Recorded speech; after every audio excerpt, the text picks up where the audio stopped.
Okay, so hello again everyone. Today I'm making this video on basically coping with the spinal injury after it's happened. Now, it's kind of a topic that I've not really covered in any videos yet, so I felt like I'd actually film the video today and kind of explain how I kind of cope with it. Okay, so first I'll explain how I actually kind of got into my wheelchair, how I ended up having to use my wheelchair on a kind of daily basis now. Basically what happened back in 2012, kind of middle of 2012, I was diagnosed with a cancerous spinal tumour which had grown around the spinal cord. Before that, and months before that, there was like pain and doctor's visits and physiotherapy and everything.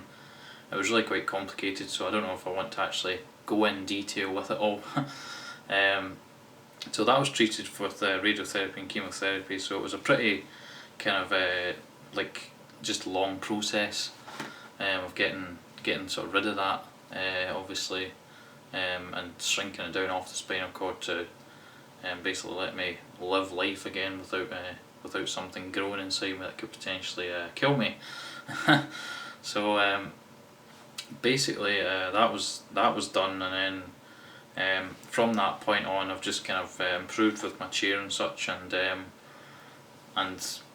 further kind of like, I don't know, going back to hospitals obviously not the greatest of kind of places for me to be going, because I just don't like going there because it brings all the memories back and everything. But so I would say actually the first tip for you to cope with a spinal injury, I don't know, I'm just going to give you kind of tips I would guess, is I suppose you might not visit the hospital often, but if you have to then you have to, I suppose, but I just like to avoid it, I guess, as much as possible.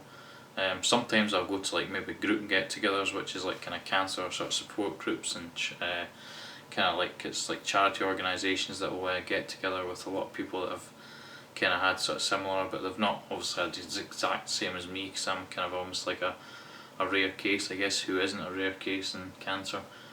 Now, on to kind of like coping with the injury itself. The way I kind of cope with it is I just kind of got back to my daily life again, and got back to going back on my computer more often, and just got out in my car. I got a car with a hand control, as you can see that in another video on my channel. I explain how I use my car. Just getting out or staying in the house. I mean, staying in the house is probably not the best idea, because it's kind of the place where most sort of wheelchair users end up sort of confined to, because it's just kind of, I don't know, it's almost convenient just to stay there. But I just generally, I don't know, I mean, I guess everyone's kind of mixed in the sort of disabled community, but personally I don't really like to kind of classify myself as disabled, because it's kind of, I don't know, I just don't like it for myself. I guess other people could call themselves happily undisabled, and I'm proud of it and all this stuff, but I just personally like to kind of like just call myself me, I guess, and keep myself as a regular person, and always kind of smile and everything, and it doesn't like really get me down that much. So I don't know, it's really just a case of getting back to your own kind of things again. I know it is tough in the beginning, I would say. A great kind of a great answer to kind of coping with it is that it is tough in the beginning, but once you master your chair skills and I don't know, get the wheelchair wheelies down so you can get out and get over curbs and bumps and grass, gravel, go out for a picnic or whatever, I don't know, it's really just, it's a case of just kind of like just getting out and seeing the world again, or doing whatever you want to do. But mastering chair skills is probably a big thing as well, as I just mentioned. But other than that, it's kind of it is just a kind of road that you have to kind of take. Is really difficult in the beginning in the rehab, but once the rehab's done, then as long as you're practicing or kind of managing to sort of get things down, such as transfers and sort of getting outside and managing to get about on your chair, then I mean, I personally, for myself, I wouldn't say I've ever really suffered with much depression.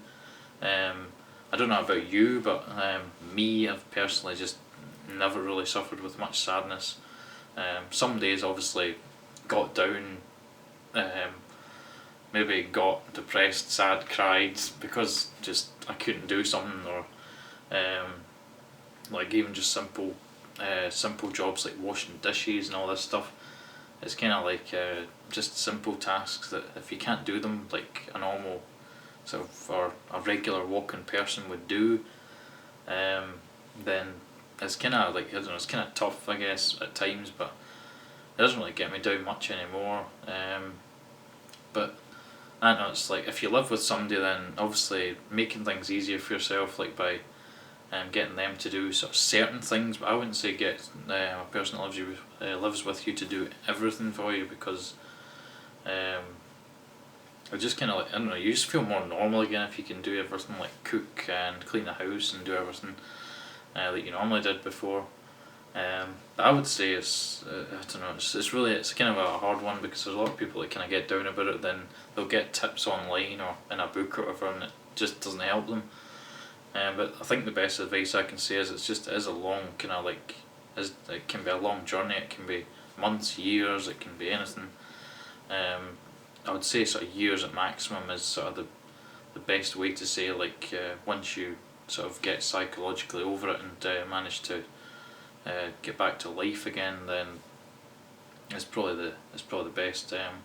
But I'm sorry for the long kind of very sort of unplanned video, but I just thought I had to make this video because it's kind of something I've never really discussed on my channel. It's kind of a topic that I've seen around YouTube, but it's not really, I don't know, it's covered well by other people, but I just felt like I wanted to kind of mention my opinion on it all, because I guess you may have seen me in most of my videos, and I'm not really like that sad about my situation. I don't really kind of discuss things in a sort of downhearted way or anything. I wouldn't say, not like being arrogant or anything, but I would overall just say that it is really just kind of like focusing on sort of the future and trying to, if you've not got any further problems with your injury or anything, then I would say it's something that you can kind of like build up towards getting into the future, and just getting out there and or doing like your hobbies around the house, or just doing regular things again. Another way I guess I look at it is like, look at what you've still got. If you've still got like arms, head, anything movement around sort of the upper body, then it's kind of, you've just kind of got to look at what you have again, because like if you've got like enough to do what you want to do, then I wouldn't say there's really like kind of really anything like that's gonna get me down. Obviously personally, that's just my kind of opinion, but other people may disagree, but there you go. It's just a quick video just to discuss that, because it's something I've not actually made a video on yet. So I'd hope you'll be able to take some advice away from this. I know with a lot of random things, but I hope you'll watch my other videos as well. Awkward ending. But yeah, thanks for watching, and I'll see you in the next video.